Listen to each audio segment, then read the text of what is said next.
Godavari electrical workers trade union ఆధ్వర్యంలో శనివారం ఉదయం స్థానిక విక్రమహాలు అనందు ఎలక్ట్రికల్ వర్కర్స్ సమావేశం నిర్వహించారు. సమావేశంలో ప్రెసిడెంట్ బొజ్జ రామకృష్ణ మాట్లాడుతూ ఎలక్ట్రికల్ వర్కర్స్ దసరా ధమాకా అనే కార్యక్రమంలో భాగంగా 150 మందికి గిఫ్టులు అందజేశారు. అలాగే ఎలక్ట్రికల్ వర్కర్స్ కు దీపావళి శుభాకాంక్షలను తెలియజేస్తూ నవంబర్ 2న ఎలక్ట్రికల్ వర్కర్స్ కుటుంబ సభ్యులకు కార్తీక వన సంరాధన కార్యక్రమం ఏర్పాటు చేయడమైనదన్నారు. కార్యక్రమంలో భాగంగా ఎలక్ట్రికల్ కార్మికులు అధిక సంఖ్యలో పాల్గొని యొక్క కార్యక్రమాన్ని జయప్రదం చేయాలని తెలియజేశారు. అనంతరం ఎలక్ట్రికల్ కార్మికులకు అనునిత్యం ప్రమాదంలో ఉన్నటువంటి ఎలక్ట్రికల్ కార్మికులకు ఈఎస్ఐ సదుపాయం సుమారు 100 మందికి ఏర్పాట్లు చేయడమైనదన్నారు.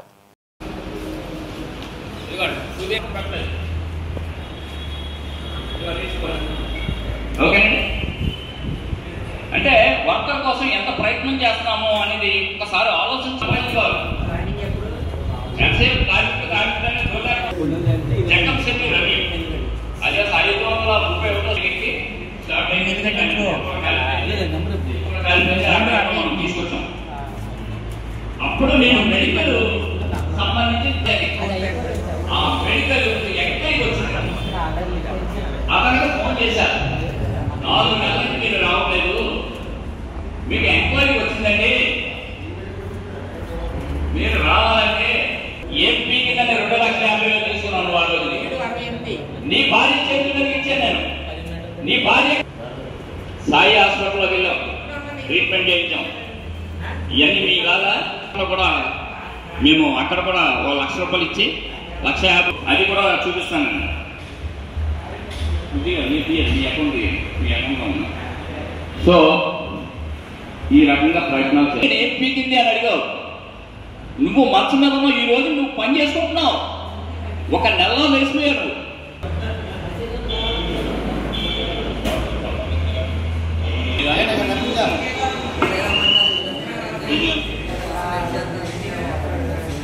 సో ఈ రకంగా రేపు పొద్దున అన్న వాడికి మేము ఏదైనా చెయ్యాలంటే వీళ్ళ పరిస్థితి ఇదేనా అనిపిస్తుంది మాకు.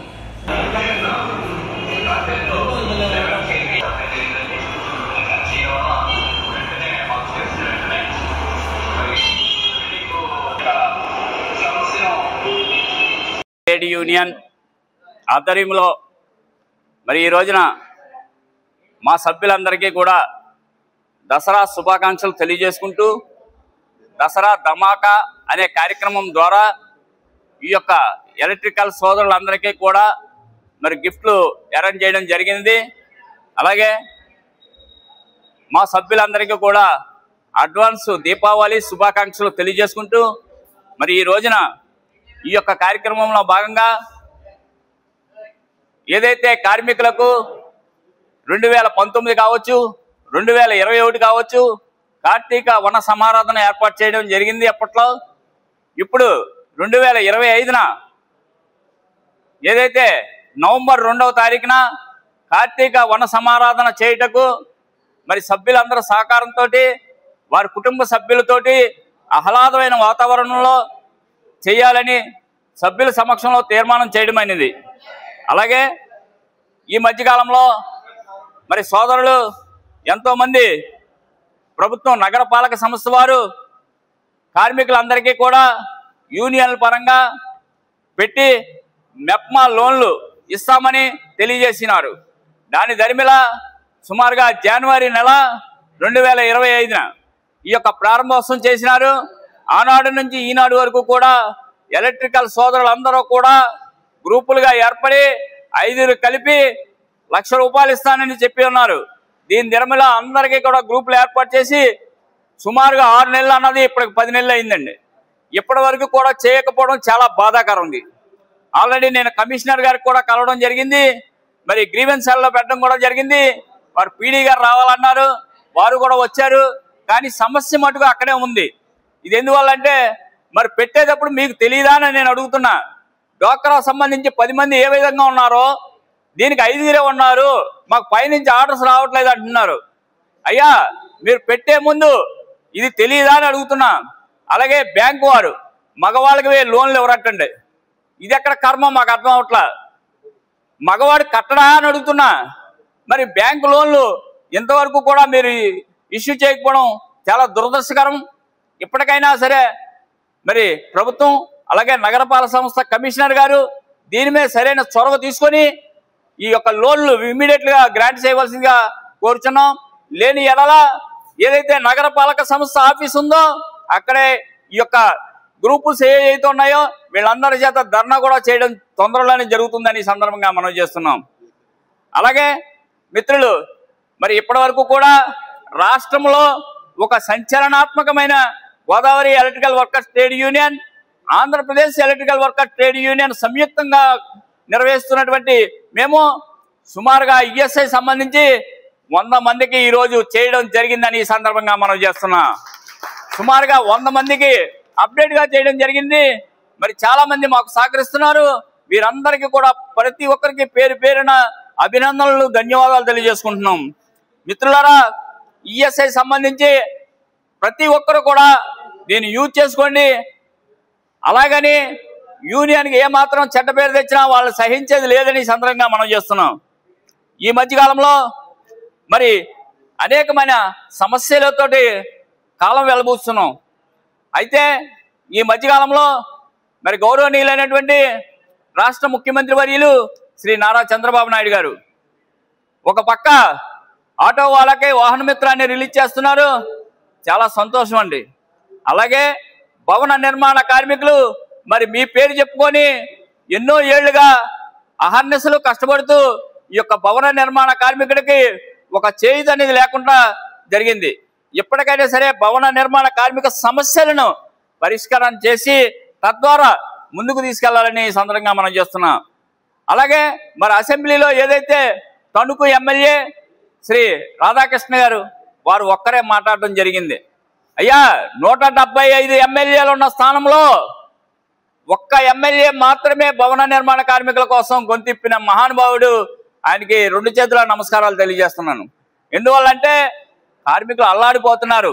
ఒక పక్క పనులు లేవు, ఒక పక్క వలస కార్మికులు, ఒక పక్క ఏదైతే రేట్లు విధానం లేక కృషించిపోతుంది, మరొక పక్క ఈ చాలా ఇబ్బందులు పడుతున్న ధర్మిల సంక్షేమ బోర్డుని వెంటనే రిమూవ్ చేసి ఈ యొక్క భవన నిర్మాణ కార్మికులకు రావాల్సిన సంక్షేమ ఫలాలన్నీ కూడా వెంటనే రిమూవ్ చేయవలసిందిగా గౌరవ ముఖ్యమంత్రి వర్యులను, ఉప ముఖ్యమంత్రి వర్యులు పవన్ కళ్యాణ్ గారిని, కార్మిక శాఖ మంత్రి వాసంశెట్టి సుభాష్ గారిని పేరు పేరున మేము అభ్యర్థిస్తున్నామని సందర్భంగా మనం చేస్తున్నాం.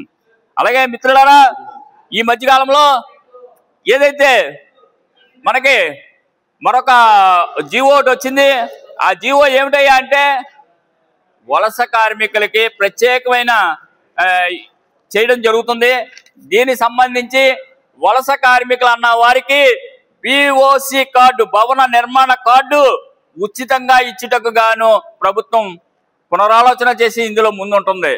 ఎందువల్లంటే అది ఖచ్చితంగా ఎందువల్ల ఈ యొక్క కార్యక్రమంలో భాగంగా ఈ వలస కార్మికులు కావచ్చు, ఉపాధి హామీ కూలీలు మాత్రం కావచ్చు, వీరందరికీ కూడా ₹1 కట్టకుండా మరి ఇస్తుంటే భవన నిర్మాణ కార్మికుడు మా పేరు చెప్పి ₹110 కట్టించుకొని ₹60 కట్టించుకొని ఈ సొమ్ము ఏమవుతుంది, ఎక్కడ ఏ గాల్లోకి వెళ్ళిపోతుందో మాకైతే అర్థం అవట్లా. అలాగే ఈ ఉపాధి హామీ కావచ్చు, మరి ఏదైతే ఇది వలస కార్మికులు కావచ్చు, దీన్ని ఇవ్వడం వల్ల మేము తీవ్రంగా ఖండిస్తున్నామని సందర్భంగా మనం చేస్తున్నాం.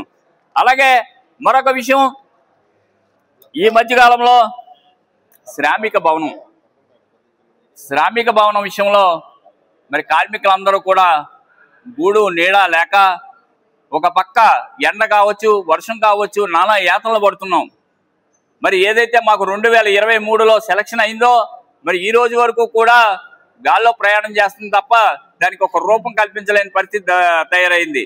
ఇప్పటికైనా అధికారులు, ప్రజాప్రతినిధులు దయచేసి ఈ శ్రామిక భవనం విషయంలో ముందు చొరవ చూపించి మరి కార్మికులందరికీ కూడా ఒక నీడ కల్పించాలని ఆశయంతో ఎదురు చూస్తున్నాం. లేని ఎడల కార్మికులందరూ కూడా అదే శ్రామిక భవనం దగ్గర ధర్నా కార్యక్రమాలు కూడా త్వరలో చేపట్టబోతున్నామని సందర్భంగా మనం చేస్తున్నాం. అలాగే మరి ఈ మధ్యకాలంలో రేట్ల విషయం, కార్మికులు దయచేసి ఎలక్ట్రీషియన్స్ ముఖ్యంగా ఆలోచన చేయండి. మీ యొక్క ఐడి కార్డు ఖచ్చితంగా జోబులో పెట్టుకోండి, మీ సెలలో పెట్టుకోండి. మా వాళ్ళు ఖచ్చితంగా నిలుపుదల చేయడానికి వస్తూ ఉన్నారు అని చెప్తున్నాం. ఎందువల్లంటే కొంతమంది మూర్ఖత్వం వ్యవహరిస్తున్నారు. అయ్యా, ఇది మూర్ఖత్వం కాదు. ఎప్పటికైనా ఎలక్ట్రీషియన్ అన్నవాడు జీవితం ఎంత దుర్భర పరిస్థితిలో ఉందో ఒక్కసారి ఆలోచన చేయండి. దయచేసి ఈ రేట్ల విధానంలో కూడా ఖచ్చితంగా మీరు కట్టుదిట్టం చేస్తున్నామని సందర్భంగా మనం చేసుకుంటున్నాం. అలాగే మరొక చిన్న విషయం, మరి మిత్రులు ఈ యొక్క ఉపాధి ఏదైతే కార్మికులు నిజంగా యూనియన్ పేరు చెప్పి కొంతమంది బెనిఫిట్ పొందుతున్నారు, తర్వాత తగ్గిపోయిన తర్వాత మాకేం పీకుతున్నారు, యూనియన్ ఏమిస్తుందని మాట్లాడుతున్నారు. అటువంటి వాళ్ళ మీద చాలా సీరియస్ యాక్షన్ తీసుకుంటామని ఈ సందర్భంగా మనం చేస్తున్నాం.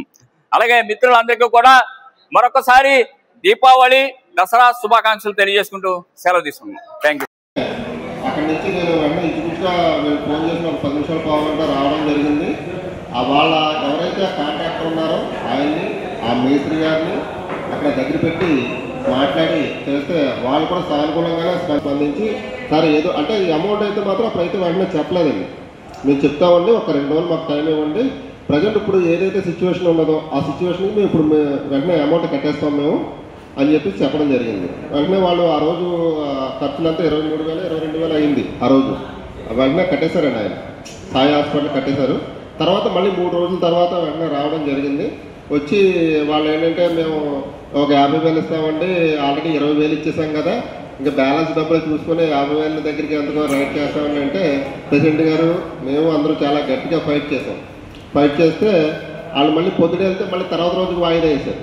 తర్వాత 2 రోజుల తర్వాత రమ్మన్నారు. 2 రోజుల తర్వాత మళ్ళీ వాయిదా వేశారండి. మళ్ళీ వాయిదా వేసి ప్రెసిడెంట్ గారు అయితే మాత్రం 5 లక్షలు ఇవ్వాల్సింది డిమాండ్ చేయడం ఫస్ట్ స్టార్టింగ్ అయితే చెప్పడం జరిగింది. ఒక 5 లక్షల దాకా మీరు కాంపన్సేషన్ కానీ ఏదైనా సరే మీరు వాళ్ళకి ఇవ్వాల్సింది అంటే, వాళ్ళు అలా దిగొచ్చి ఖర్చులు ఇవన్నీ కలుపుకొని 2.5 లక్షల కండి 2.5 అంటే ఆల్రెడీ వాళ్ళు ఖర్చు పెట్టింది కూడా ఉన్నది కదండి, ఆ ఖర్చులతో పాటు కాకుండా ఆ కలిపి మొత్తం అన్ని కలిపి 2.5 లక్షలకి ఓకే చేయించి అప్పుడు ఆ రోజు రావడం జరిగింది. ఆ అమౌంట్ కూడా మన దగ్గర కూడా